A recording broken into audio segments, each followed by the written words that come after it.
Y regresamos a temas del país. Con incidentes aislados se desarrolló hoy la tercera rendición de la prueba de selección universitaria, la PSU.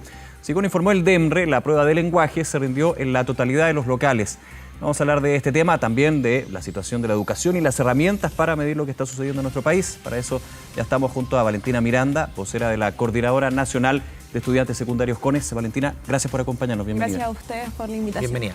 Gracias. A ver, ¿cómo consideran lo que ha sido el día de hoy? Hubo una serie de manifestaciones en el metro, también en dos de los 19 centros donde se rindió la prueba, y principalmente cómo ha sido también el desarrollo de estas manifestaciones y el llegar a un tercer día en que los alumnos, alrededor de 5.000, tengan que llevar a cabo la prueba de selección universitaria.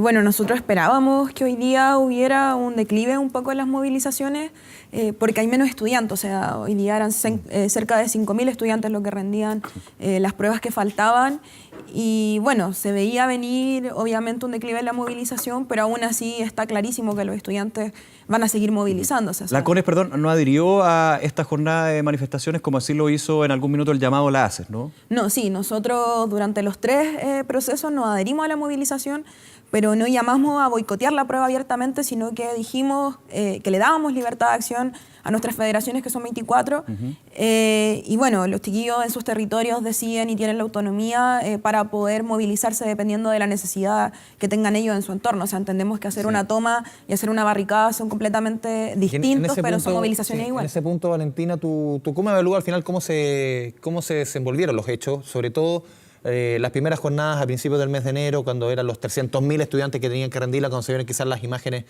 más violentas. ¿Cómo evalúas tú como dirigente de las CONES lo que vimos? Al final, esa violencia que vimos y al final muchos estudiantes que no pudieron rendir su prueba y todos los efectos y todo lo que hemos conversado, ¿cómo lo evalúan ustedes? Bueno, a nosotros no nos gusta hablar de violencia porque creemos que hoy día estamos en un contexto social donde el término violencia se manipula mucho. Nosotros que hemos estado en las calles desde antes de octubre en los secundarios llevamos ya muchos años movilizándonos y somos los primeros en vivir la violencia. O sea, por ejemplo, el Instituto Nacional Barros de Arana lleva sitiado por carabineros desde el año 2016, lo mismo que el Manuel Barros Borgoño.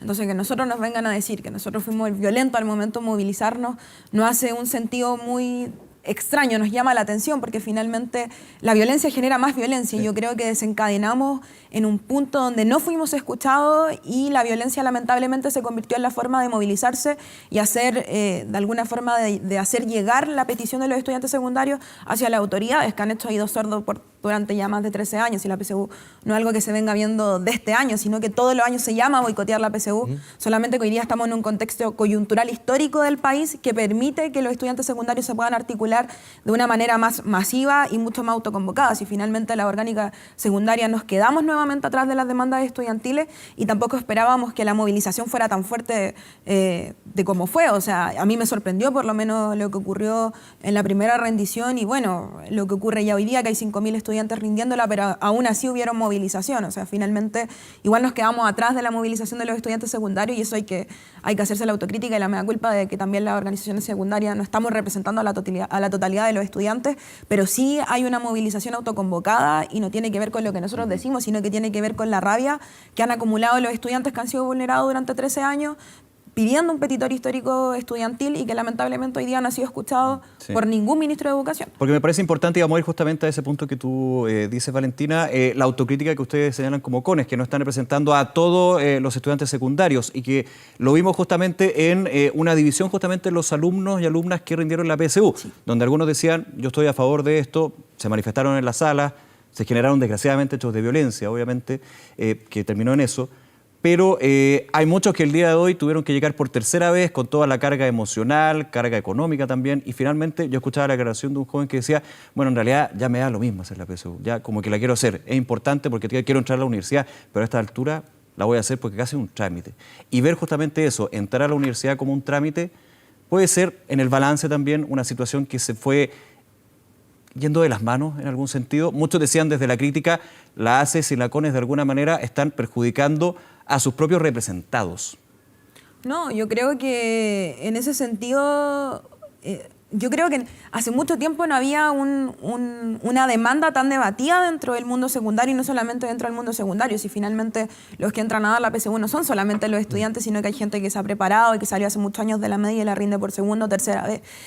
Pero En ese sentido, yo creo que a pesar de que no tenemos la representatividad total del movimiento, la mayoría, y eso es lo que yo quiero destacar aquí, la mayoría de las movilizaciones no fueron por cuenta de nosotros, fueron estudiantes autoconvocados que se organizaron en sus territorios y se movilizaron de manera independiente. Pero tras el llamamiento de la ACE y la CONE. No, el movimiento No Más PSU nace de manera autoconvocada, de estudiantes que se querían movilizar en contra de la PSU y nace como un movimiento coyuntural del proceso de boicot solamente de la PSU del año 2020, porque entendíamos que el próximo año no existe la PSU como tal, el nombre, pero sí va a haber una prueba de selección universitaria igual.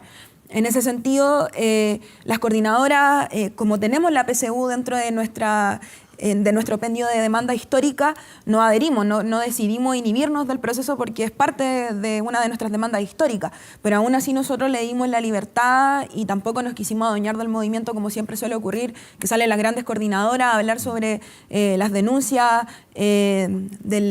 o sea, salimos como de alguna forma a poner las demandas del movimiento estudiantil.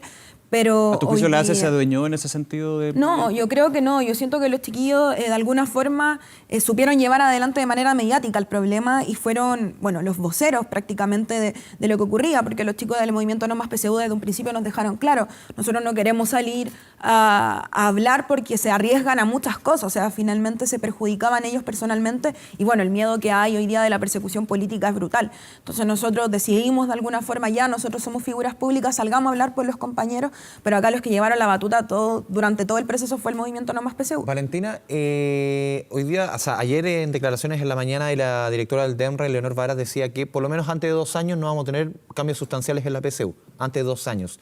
O sea, uno podría esperar que el próximo año se repita lo que sucedió este año, en términos de boicot o de problemas para rendir la prueba, con un mes de enero que prácticamente mañana es el 6º día de rendición de la PSU. ¿Se podría repetir lo que vimos este año? Es que nosotros vamos de primera, y lo digo abiertamente, nosotros no queremos que haya una PSU el próximo año.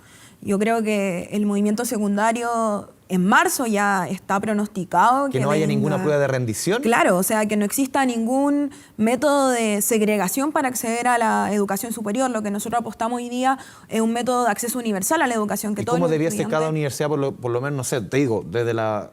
no digo, el concepto no es filtrar, pero tengo 800 cupos y quieren entrar 1.500 personas. Tengo 500 cupos y quieren entrar 2.000. ¿Cómo lo hago? Sí, nosotros tuvimos una reunión, tuvimos 2 reuniones con el CRUSH, de hecho, antes del segundo periodo de PSU, y ellos nos explicaban de que, claro, ellos no pueden generar un acceso universal porque se ven atados con respecto al tema de la infraestructura, a las matrículas, a la creciente matrícula de todos los años, pero que eso va de la mano con el financiamiento, porque finalmente las universidades no reciben todo el financiamiento para hacer un bachillerato, que es lo que nosotros estamos pidiendo. Pero nosotros le pedimos al CRUSH y les dijimos, súmanse al movimiento estudiantil y pidan un nuevo financiamiento a la educación superior. ¿Que todos entren en un bachillerato? ¿Esa es la idea? Claro, o sea... Pensando en el concepto de propedéutico. Que muchos pueden tener pero muchos pueden tener la claridad, yo quiero estudiar esto, no quiero perder 2 años, no quiero perder 1 año. También se coarta un poco la libertad de muchos que quieren estudiar cierta carrera. Es que finalmente los que dicen que no quieren perder 1 año también coartan la libertad de entrar de estudiantes que no han tenido una educación durante toda su vida, y por eso nosotros exigimos el bachillerato, que finalmente lo que hace es nivelar y resta un poco la competencia que hay entre estudiantes que sí tuvieron una buena educación y los que no tuvieron una buena educación, porque finalmente si vamos a hacer a los estudiantes competir, que todos salgan de la misma línea, no que quede uno aquí arriba y uno aquí abajo, y el que está aquí arriba tiene más herramientas que el que está aquí abajo para poder quedar dentro de la universidad. Si finalmente eso es lo que estamos buscando nosotros. Y bueno, la mayoría de los estudiantes, a mí me ha tocado hablar, yo vengo de un colegio municipal, uno no llega a 4º medio sabiendo lo que quiere hacer, finalmente somos quizás los más grandes, yo a diferencia de mis compañeras tengo 19, tengo muchas compañeras que tienen 17 años, yo sí sé lo que quiero estudiar porque tuve la oportunidad de darme cuenta que era lo que me gustaba. Pero también, Valentina, uno pone en el punto, perdona, que tú estás obligando a una persona, o sea, por no coartar la libertad de algunos, coarta la libertad también de otros. Y también no toda gente que viene de colegios privados o colegios subvencionados, también vienen de colegios municipales que han tenido quizás la suerte o han tenido el mérito, porque la palabra mérito aquí también está súper manoseada. Pero se coarta la libertad de uno por la libertad de otros. En el fondo, por eso yo te juego un poco a esta suerte de equilibrio. En el fondo, todos tienen que entrar a una suerte de bachillerato. Pero también estás coartando la libertad de muchos.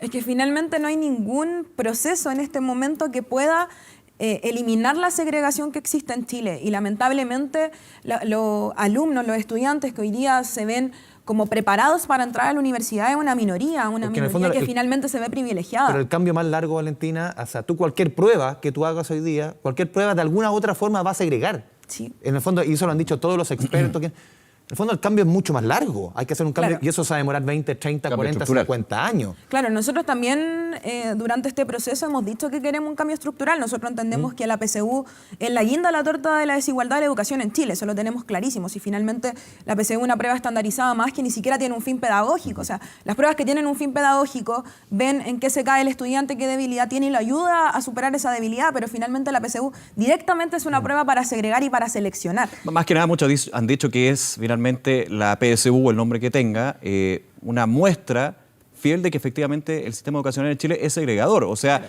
más que la prueba en sí, está mostrando lo que de todas maneras ya es una opinión transversal. Y ahí voy un poquito a lo que comentaba Andrés. ¿Cómo se conversa con respecto al fondo del asunto? Porque claro, tú lo dices muy bien, aquí no es tanto la prueba es la guinda de la torta, pero ¿cómo vamos a la torta completa? Al tema educacional, que claro, es un cambio estructural que requiere muchísimos años, que no hay una coincidencia entre los distintos sectores, se ha politizado durante muchos años, lo técnico queda más bien de lado. Por ejemplo, ¿cómo se conversa con las autoridades que finalmente tienen el deber de solucionar ese problema? Porque la PSU muestra la segregación que, aunque se llame PSU, PA, PDA, no importa. La segregación viene de un sistema que evidentemente tiene muchas brechas. Es que sí, nosotros creemos que el cambio estructural tiene que venir sí o sí por parte de una voluntad política. O sea, finalmente los estudiantes secundarios llevamos más de 30 años movilizándonos por las mismas demandas, el fin al voucher, el fin al lucro en la educación, la demunicipalización de los colegios que pasan al Estado, etcétera. Pero claro, tiene que venir con un cambio estructural de la mano de evitar la segregación de alguna forma, porque si uno tiene un cambio estructural, es una generación de 12 años la que tiene que vivir este cambio. O sea, se ha dejado de lado la discusión sobre, la calidad de la educación, que yo la he escuchado durante muchos años, que obviamente se ha tratado de solucionar problemas financieros, de recursos que evidentemente están. O sea, nadie podría decir lo contrario, pero de alguna manera esa discusión política, esa discusión de la estructura, termina más bien en el recurso, que es relevante, pero deja de lado el tema de la calidad, porque justamente la segregación va por los contenidos y por sobre todo las capacidades que vamos desarrollando los alumnos y alumnas. Claro, o sea, voy a dar un ejemplo súper cotidiano que nos pasa a nosotros en los colegios. Yo por lo menos salí de un emblemático, y uno tiene así como lo emblemático muy arriba de lo emblemático, pero finalmente pasa mucho, no sé, por ejemplo, yo en tercero medio no tuve física en todo el año porque la Municipalidad de Santiago no fue capaz de contratar un profe que pudiera reemplazar al otro que se enfermó. Y finalmente tuvimos un vacío súper grande dentro de la materia. O sea, yo salí de cuarto medio no sabiendo física y es porque no tuve profesor.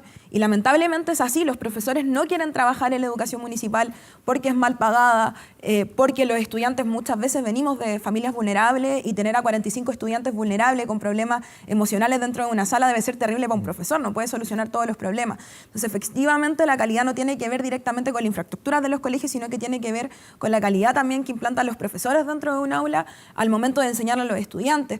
Y en ese sentido, yo creo que las autoridades, sobre todo el Ministerio de Educación, se ha hecho el loco durante todos estos años con respecto a los problemas de la educación en Chile, y uno de los más importantes es cómo uno se desarrolla en el aula junto a los profesores, que finalmente son como tu segundo papá durante el horario de clase. Uno pasa más en el colegio que en la casa, lamentablemente. Valentina, esta discusión del acceso universal a la universidad, por lo menos uno la viene escuchando hace varios meses, desde que comenzó sobre todo en este proceso de la prueba de selección universitaria.